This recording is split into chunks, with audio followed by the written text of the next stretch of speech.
Hello everyone, I am Disha Jain and I am going to teach you today about one of the very important topic of the NEET Zoology syllabus, that is biotechnology principle and processes.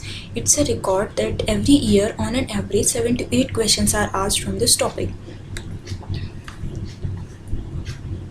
These will be the content of the lecture. सो चलिए शुरू करते हैं introduction से. When you see this word biotechnology, ये दो word से मिलके बना है. First is bio and next is technology. Bio simply means either a complete living organism और the product from living organism. In biotechnology जो मोस्ट कॉमनली यूज प्रोडक्ट हम organism का यूज़ करते हैं, that is genetic material, that is DNA. And technology means the tools and technique. Okay, so biotechnology mein what we do, we apply various tools and technique on the DNA of the organism to manipulate it to produce our desired protein, and the next task we do is we produce this desired protein on a large scale. In short आप बस इतना याद रखो कि biotechnology में आप दो task perform करते हो. फर्स्ट टास्क में आप ऑर्गेनिज्म के डीएनए को मैनिपुलेट करोगे ताकि आप डिजायर्ड प्रोटीन प्रोड्यूस कर सको, और नेक्स्ट टास्क जो आप परफॉर्म करते हो वो ये है कि आप डिजायर्ड प्रोटीन को लार्ज स्केल पे प्रोड्यूस करोगे. To perform the two different tasks of biotechnology, we have two different techniques. First technique is genetic engineering or RDT, that is recombinant DNA technology.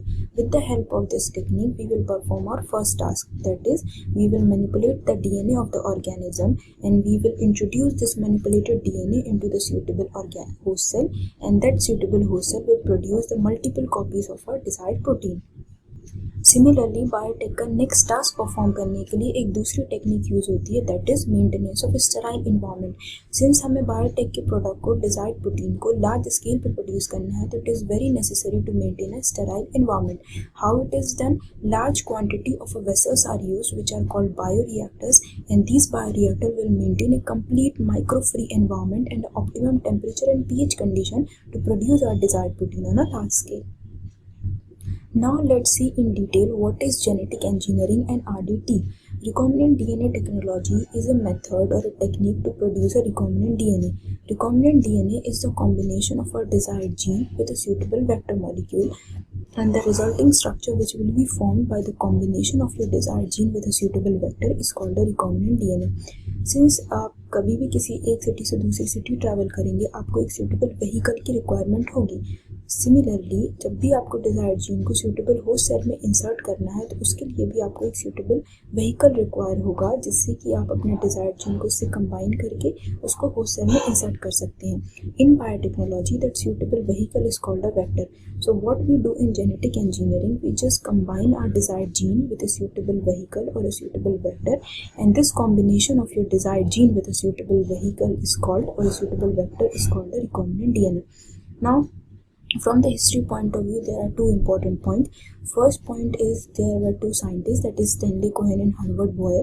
They first of all constructed the first recombinant DNA. How they constructed? They used the antibiotic resistant gene as their desired gene, and they combined it with the plasmid of Salmonella typhimurium. And the scientist Paul Berg, he is also known as the father of genetic engineering. He also constructed this recombinant DNA by using SB40 virus gene as their desired gene, and they transferred it into the E. coli host cell by combining it with the lambda phage factor. Now let's see what are the various tools which we will require for our recombinant DNA technology or for combining our desired gene with a suitable vector molecule. The first tool is various kind of enzymes. So there are various examples of enzyme which we will require in this RDT process. The first type is the lysing enzyme, which we will require for the cell lysis, that is lysozyme enzyme. Next enzyme is the cleaving enzyme for creating the cut in the DNA. Example is the restriction endonucleases enzyme. Next type of enzyme is the synthesizing enzyme for creating the multiple copies of our desired gene. Examples are the DNA polymerases and reverse transcriptases enzyme. Next is the joining enzyme, obviously for joining your DNA, desired DNA or desired gene with a suitable vector molecule with the help of this DNA ligase enzyme.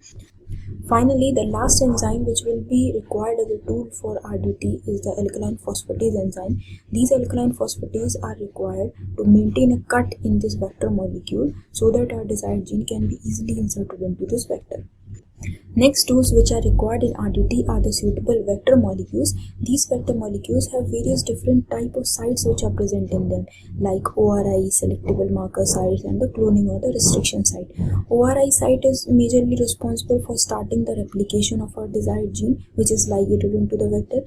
Next site is the selectable marker gene, which are basically the antibiotic resistance gene site which are present in them. And these selectable marker sites, they are also helpful for selection of the recombinant host cells. Recombinant host cells are those host cells which have successful insertion of your recombinant DNA. Okay, so this site will help us to identify specifically those host cells which have successfully taken up your recombinant DNA. Next site are the cloning or the restriction site. These cloning or restriction sites are specifically sites which are present in the antibiotic resistant gene, and these are the sites where your restriction enzyme will create a cut. Next tools are the various passenger DNA or your desired gene. Now there are multiple sources of your desired gene. You can either synthesize in the laboratory by the in vitro process. These DNA are called the synthetic DNA, or you can randomly cleave any DNA and get your DNA or the desired gene by using various restriction endonucleases site, or you can also generate your complementary DNA by using your mRNA. If the mRNA is used for synthesizing your complementary DNA in the presence of various reverse transcriptase enzyme, so these complementary DNA can also be used as a source of your desired gene. And the last tool which will be required for RDT is obviously a host cell in which you will transfer your recombinant DNA. There can be multiple type of host cells like bacterial, yeast, plant, and the animal cells. Now let's see in detail about one of the very important enzyme used in RDT process, that is restriction endonucleases enzyme. Restriction endonucleases enzyme are also known as molecular scissors because they will create a cut in the DNA molecule. The source of these restriction endonucleases they are naturally found as a part of the defense system found in bacteria. Just like immune system works in our body against various pathogens which enters in our body, similarly these restriction endonuclease enzyme, they create a cut in the genetic material which has entered from various attacking virus or various bacteriophages. Okay, so they will cut the genetic material from these pathogens, and thus they will protect the bacteria from external attacking pathogens. Next, the HIN2 was the first restriction endonuclease enzyme which was discovered. Also, these restriction endonucleases, they belong to the large category of enzyme which are called nucleases. Nucleases are those type of enzyme which will remove the nucleotides from the DNA molecule.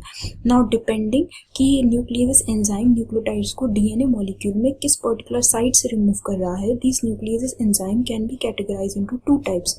First are the exonucleases. These exonucleases will remove the nucleotide from the end of the DNA molecule.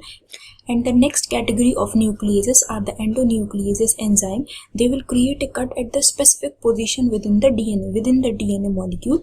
They will recognize a specific sequence which they will call as a recognition sequence, and the specialty of this recognition sequence is that they are palindromic in nature.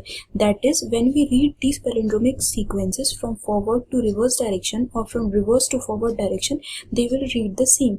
Just like the word madam, when we read the word madam from forward to reverse direction, it will be read as madam, and when you will read this word from reverse to forward, then also this madam word will be read same.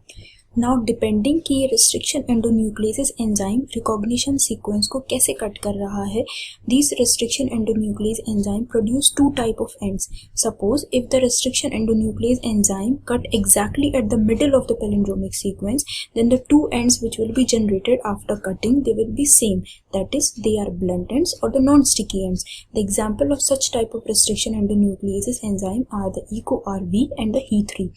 Another way in which restriction endonuclease can cut the recognition sequence is that they can cut at little away from the center of the palindromic site. That is, they will not cut symmetric, they will cut the recognition sequence in the asymmetric way, and thus the two fragments which will be generated, they will not be the same. They will have the single stranded region at their parts, at their ends, and thus they are known as the sticky ends or the cohesive ends. These are the examples like EcoR1, BAMH1, etc. These are the examples of those restriction endonucleases enzyme which will produce sticky ends or the cohesive ends after cutting the DNA molecule. These sticky ends generating restriction endonucleases enzyme are the main enzyme which we will use in our RDT process. Now let's see the step-by-step process of the RDT. The first step which is performed in RDT is the isolation of your desired gene. For isolating the desired gene, firstly you need to lyse the cell. For cell lysis, we will use various type of lysing enzymes. Like if we want to isolate our desired gene from the bacterial cell, the enzyme which we will use for cell lysis is the lysozyme enzyme. For lysing the plant cell, cellulase enzyme. For lysing fungal cell, we will use chitinase enzyme. Then after the cell lysis, we will get a protoplasm, and this protoplasm will have the DNA, protein and the RNA molecule. We need to isolate our DNA from the protein and the RNA molecule. Thus we will use various kind of enzyme which will digest this protein and the RNA molecule and will separate our DNA molecule from these molecules. Now after purifying your DNA from protein and the RNA molecules, we will get the DNA in the precipitate form using this chemical called chiltithanol. Now we will move towards our second step, that is cutting the DNA molecule at this specific location. For cutting DNA molecule at the specific location, we will use restriction endonucleases enzyme.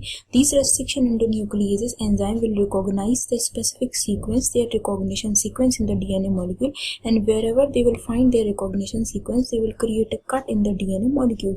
So the various DNA fragments of various different sizes will be produced. Now various different sizes के जो DNA fragments generate होंगे, आप उनको on the basis of size separate करेंगे using a technique called agarose gel electrophoresis. Using this technique, various different fragments are separated on the basis of their size.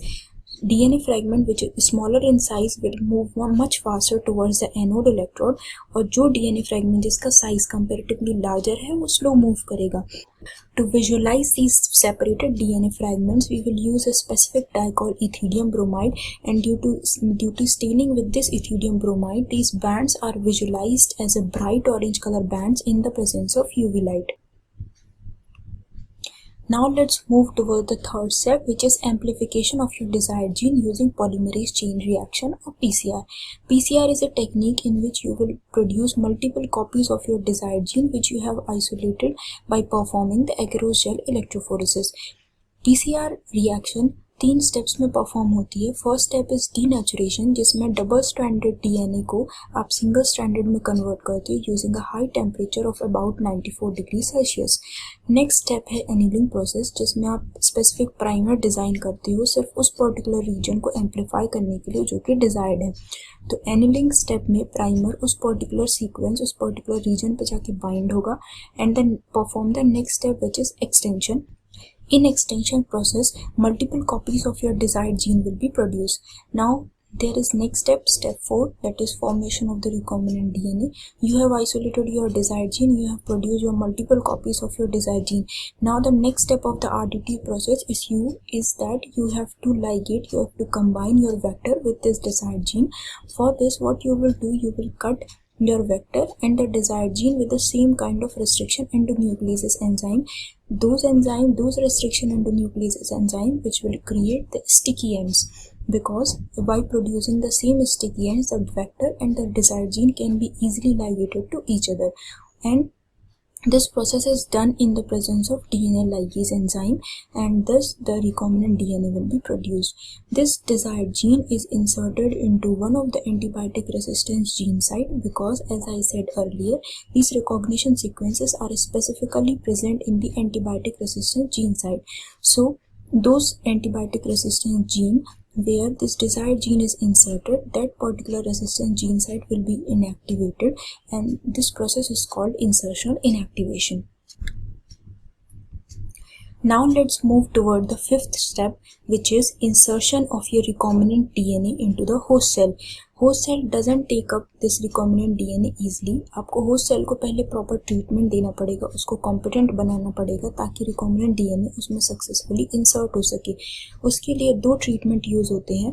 First is calcium ion treatment, by which various spores generate हो जाते हैं host cell की cell wall में, and through the spores the recombinant DNA can be successfully enter into the cell. Next type of treatment is the heat and cold treatment, in which the recombinant DNA is forced inside the host cell by incubating the cells with the recombinant DNA on ice and then placing it on 42 degrees Celsius by giving a heat shock. means you give the alternative heat and cold treatment by which the cell membrane and the cell wall of the host cell get somewhat disrupted, and through this disrupted membrane the recombinant DNA can be inserted inside the host cell. Now another very important point is the selection of your transformed cells. What are transformed cells? Transformed cells are those host cells which have successfully taken off pure recombinant DNA. Suppose आपके vector में जिसमें आपने desired gene को insert करना है वहाँ पे दो एंटीबायोटिक रेसिस्टेंस जीन की साइट थी, सपोज एम्फिसिलिन एंड टेट्रासाइक्लिन, और आपने desired gene tetracycline resistance gene site पे इंसर्ट किया है, तो टेट्रासाइक्लिन रेसिस्टेंस जीन की जो साइट है वो डिस्टर्ब हो जाती है due to insertional inactivation process. उस केस में अगर आपको ट्रांसफॉर्म सेल्स आइडेंटिफाई करना है तो आप टेट्रासाइक्लिन रेसिस्टेंस जीन की साइट को एज ए सिलेक्टेबल मार्कर नहीं यूज़ कर सकते क्योंकि वो इनएक्टिव हो चुकी है। उस केस में अगर आपको ट्रांसफॉर्म सेल्स आइडेंटिफाई करना है या सिलेक्ट करना है तो उस केस में आप एम्फिसिलिन को एज ए यूज़ करोगे as a selectable marker. So this is one of the very important point that for identifying for the selection of your transform host cells you will select only those antibiotic resistant gene as a selectable marker which has not been insertionally inactivated. Now the last and the final step of the RDT process is obtaining your foreign gene product. In the previous step I have told you that about the selection of transformed cells. You have selected those cells which have successfully taken up your recombinant DNA, and those host cells will now we will grow these cells in the bioreactors. These bioreactors will allow the growth of these cells, they will allow the amplification of the desired gene inside the host cell, and they will produce your desired protein. And these bioreactors, they are large vessels, they have the capacity of about 100 to 1000 liters, so that large amount of desired protein can be produced. These desired protein, after production in this bioreactor, you will separate these desired protein from the medium of bioreactor, and they will undergo various kind of processing which we will call downstream processing. This downstream processing involves the separation, purification, addition of various kind of preservatives before they are available in the market. So this was all about the biotechnology principle and process. I hope you understood what I taught today. Thank you so much.